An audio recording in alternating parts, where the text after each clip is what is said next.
आज दुनिया में हम विकसित देशों की हालत देखते हैं तो विकास इस प्रकार से हुआ है कि उसके साथ विनाश भी आ गया।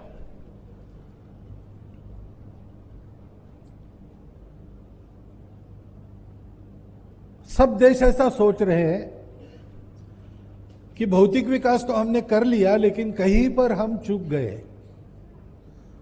क्योंकि सारा विकास होता है सुख के लिए। मनुष्य को सुख चाहिए, सृष्टि में सबको सुख चाहिए। विज्ञान भी क्यों जानना चाहते हैं हम लोग? यहां से सूरज कितने दूर पर है ये मैंने नहीं जाना तो मेरा क्या फर्क पड़ने वाला है, लेकिन मनुष्य ऐसा विचार नहीं करता, उसको जानने की तृष्णा है और उस ज्ञान के आधार पर वो अपने जीवन को सुखी करना चाहता है, इसलिए उसको जानना है।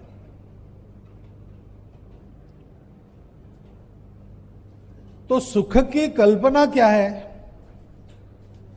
इस पर विकास की दिशा निर्धारित होती है।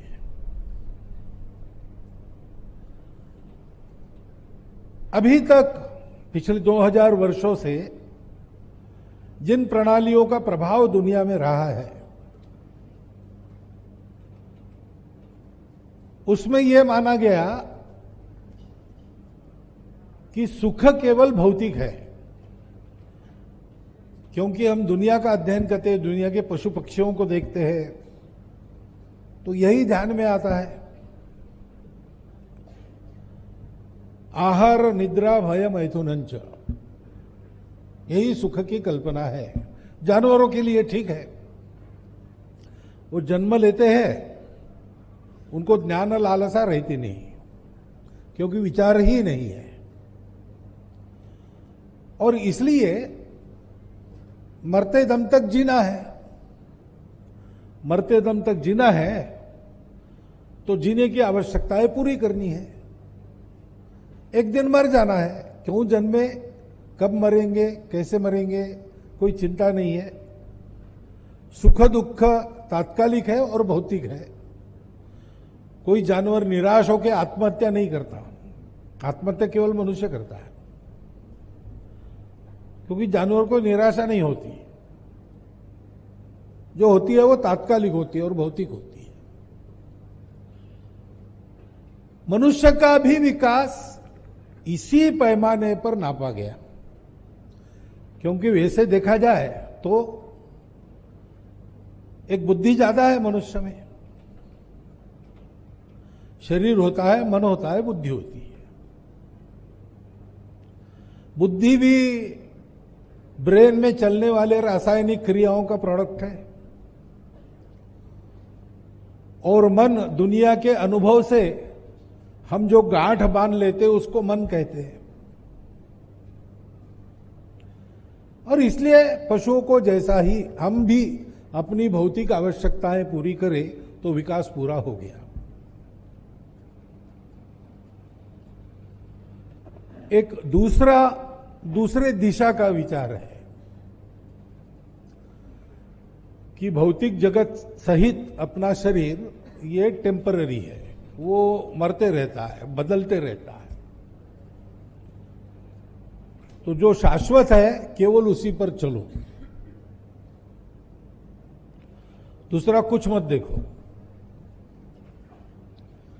लेकिन ऐसे से मनुष्य रहता ही नहीं। मनुष्य को खाना है, मनुष्य को रहना है घर में, मनुष्य को सारा समाज चलना है, तो ये सारी बातें चाहिए। परंतु विकास की कल्पना भारत के बाहर के चिंतन में हमेशा इन दो सिरों के विचार के बीच में लटकती रही, घूमती रही।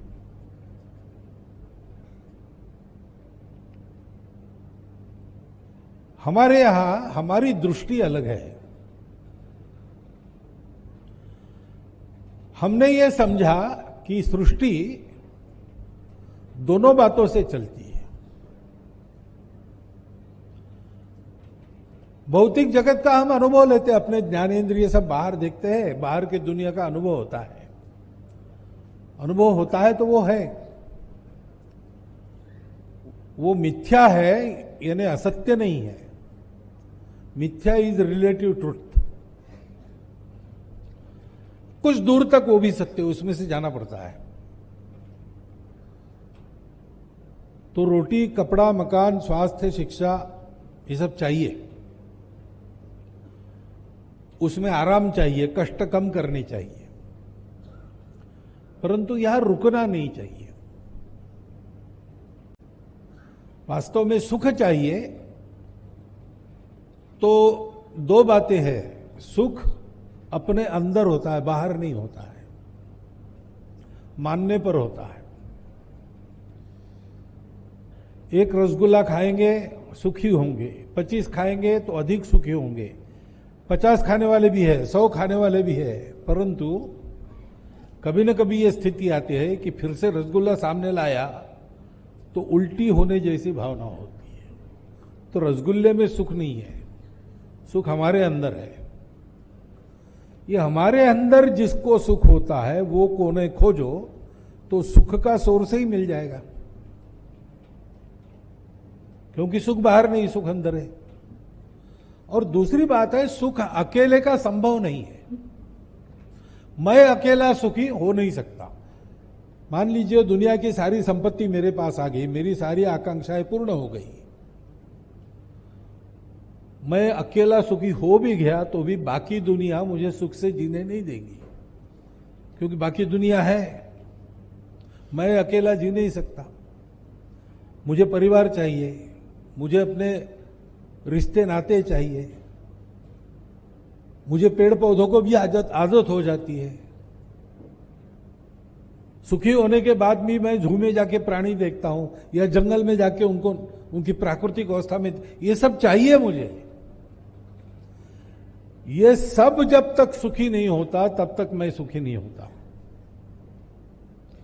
इसलिए एक बात मुख्यमंत्री जी ने कही, बड़ी महत्व की बात है, विकास ऐसा नहीं होना चाहिए जिससे समाज में दो वर्ग तैयार हो, सुखी लोगों का और दुखी लोगों का, हैव्स और हैव नॉट।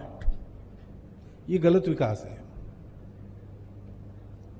विकास ऐसा होना चाहिए, मनुष्य की क्षमताओं में फर्क रहता है, इसलिए अपने पराक्रम से कौन कितना पाता है इसमें अंतर रहेगा, लेकिन ये अंतर कम से कम रहे। वो अंतर मनुष्य को जो अवसर मिलता है उसमें अंतर है, इसलिए नहीं होना चाहिए। मनुष्य को जो साधन उपलब्ध है उसमें कम ज्यादा है, इसलिए नहीं होना चाहिए। मनुष्य को उसकी क्षमता के अनुसार कम ज्यादा हुआ तो मनुष्य को भी दुख नहीं होता, लेकिन समान क्षमता वाले एक को उपलब्ध है, दूसरे को नहीं है, इससे दुख उत्पन्न होता है, वैर उत्पन्न होता है, और फिर बैरी एक दूसरे को सुख से जीने नहीं देते। और इसलिए विकास की भारतीय अवधारणा वो कहती है दोनों जानो। अब विचार जो किया वो अगर अधूरे दृष्टि पर किया तो अहंकार भी आ जाता है, क्योंकि मेरा ही अस्तित्व है और तो कोई है नहीं, मुझे ही जीना है। Struggle for existence, survival of the fittest. तो स्ट्रगल तो है, हमारा सबसे झगड़ा है, क्योंकि स्पर्धा है, और इसलिए सबसे बलवान बन के मुझे आगे जाना पड़ेगा। मेरे उपयोगी होंगे उनको मैं रख लूंगा, मेरे लिए अनुपयोगी है उनको छोड़ दूंगा, उनका विचार नहीं करूंगा, और विरोधी है उनको समाप्त करूंगा, क्योंकि मुझे सुखी होना है। और सुख के बारे में ये शाश्वत है, मैं अकेला सुखी हो नहीं सकता, मुझे सुखी होना है तो सबको सुखी होना पड़ेगा। वो इस अधूरी दृष्टि में आता नहीं। उसकी सबसे लंबी छलांग क्या है? Maximum good of the maximum people. लेकिन ऐसा विचार करके ये विकास नहीं हो सकेगा, उसके साथ विनाश आएगा। दृष्टि चाहिए सर्वे पे सुखिनः सन्तु। और इसलिए विज्ञान का विचार ये केवल अर्थ काम का विचार नहीं हो सकता।